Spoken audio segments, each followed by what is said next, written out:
Welcome back to Supersonic Science. This week we're going to be doing the Orbital Speed Experiment to see how satellites are launched into orbit. The materials you're going to need are a cup or glass, string, and nuts or washers. Start by tying the nuts or washers to the end of the string. These will act as your satellite.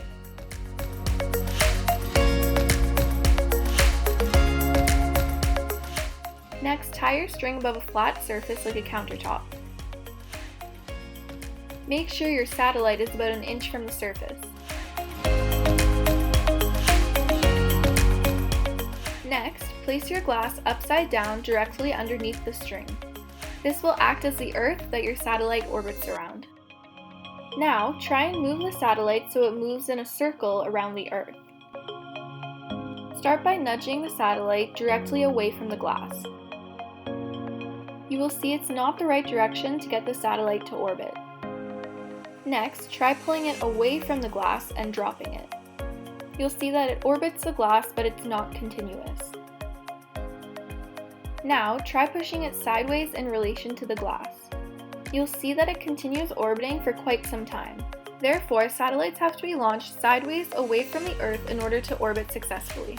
Due to the high speed at which our satellite is orbiting our Earth, the balance between the satellite's orbital speed and the Earth's gravitational pull keeps the satellite from flying into space.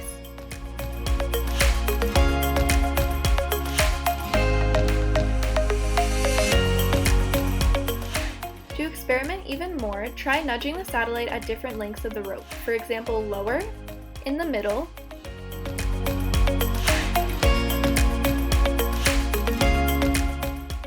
and at the top. How do these affect the orbit of the satellite?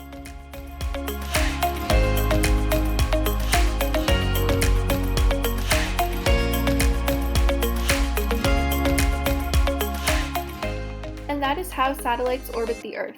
I hope you enjoyed this week's Supersonic Science video and join us next week for another experiment.